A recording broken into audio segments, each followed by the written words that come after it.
Greetings, coming to you live and direct. Yes, the one and only P. King Diablo, aka High Water Pimpin' Bull. Make sure you like and subscribe. Also share. Yeah, today's topic, I want to talk about, I hear a lot of people discuss Tupac Shakur. And the argument is, was he the greatest rapper of all times? Was he a lyricist? Was he really a thug? Was he really a gangster? Was he a stand-up individual? And I have my own personal opinion about that. And it's a thin line between opinions and facts. Let's talk about the greatest of all time. My opinion is he was the greatest of his time, and I get back to that. But let me explain what I mean by he was the greatest of his time, because before Tupac, you had individuals like Rakim, you had Cool G Rap, Big Daddy Kane, LL Cool J. You had and the list go on and on. And I just think in their era, some of them they was the greatest, like a Rakim, like a Cool G Rap, like a Big Daddy Kane. They were the greatest of their times. And in Tupac era, he was the greatest. Why I say that? Look who he went up against.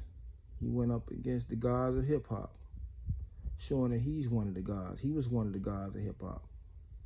God don't die, so he still is one of the gods of hip hop. Nas, Biggie, Jay-Z, LL Cool J, Mobb Deep, and the list go on and on. Tupac went up against some of the gods of hip hop and was successful. You had to be alive in that era, right? Like right now, they, I guess it's a campaign to smear his legacy, and they'll have you believe that Tupac was mediocre, Tupac wasn't all that, but Tupac controlled the airwaves. Tupac, the energy was felt all over the country of Tupac's reign. If you was alive in that era, you can attest to that.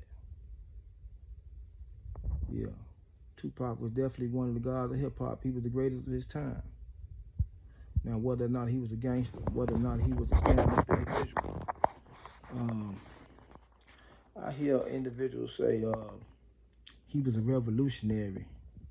He was all about the revolution, as if a revolutionary is beneath a so-called street nigga, as if a revolutionary is beneath a gangster. Let's look at the track record. Let's look at what a revolutionary is. In order to judge something, you must have a ruler. You must have something to judge it by. And let's look at the Assata Shakurs, the Afeni Shakurs, the Matula Shakurs, the Fred Hamptons, the Mark Clarks, the Malcolm X's, the Martin Luther King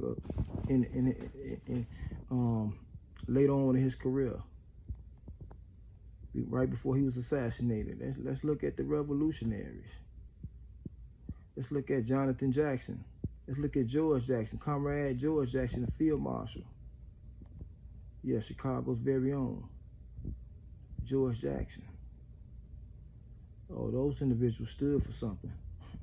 Those revolutionaries, their track record far exceed, as far as, on some gangster shit, their track record far exceeds the track record of the street nigga, or the street thug. So when you say Tupac wasn't a thug, he was a revolutionary, let's look at the track record of the revolutionaries. I don't know no street nigga that was breaking into courtrooms, that was breaking into prisons, freeing their comrades. But the revolutionaries did that. The revolutionaries, you can tell by their movement that mentally they was free. Mentally they was free. You can tell by their movement that mentally they were free.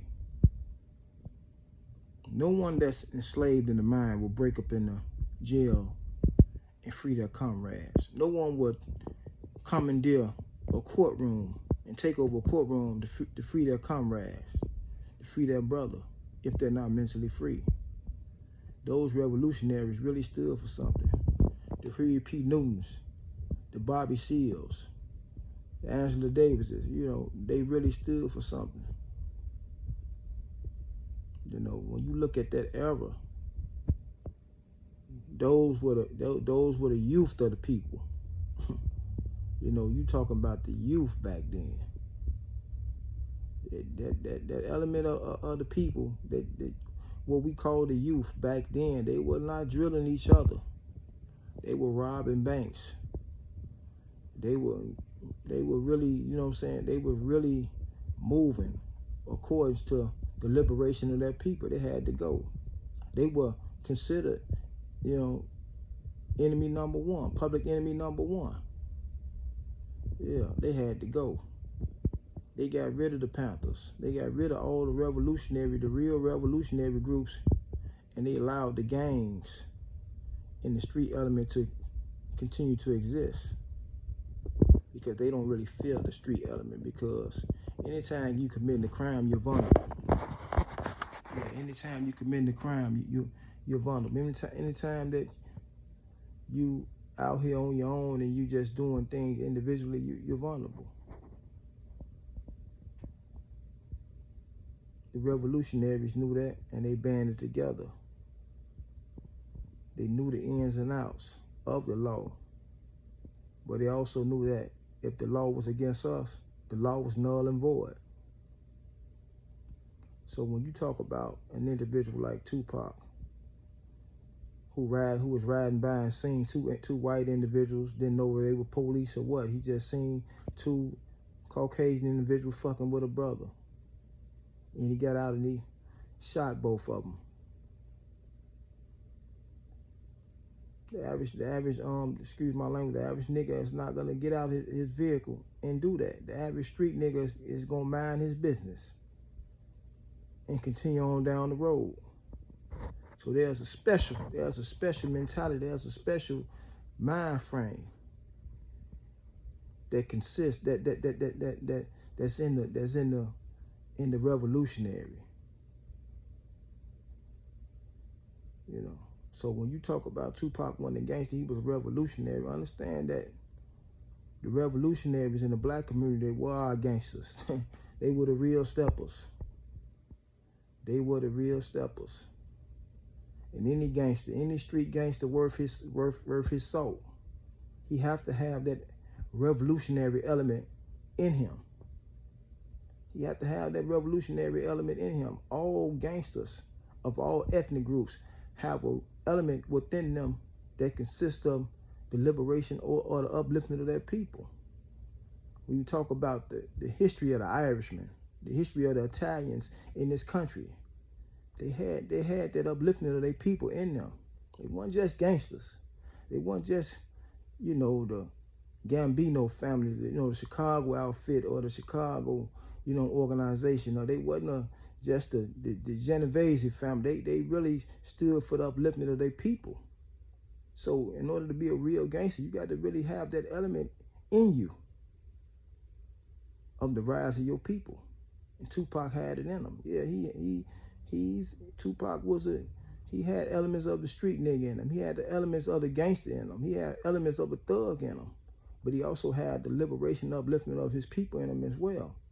All real gangsters have that. Look around you, the Russians. You name them. You name them. The Mexican mafia, you name them. They all have an element of the upliftment of their people within them. So never think you soft,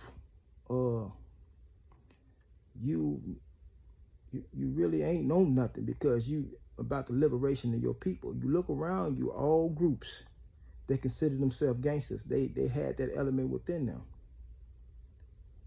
I'm out. Make sure you like, subscribe. Hiawatha Pimpin' Boy, aka P. King Diablo. Peace.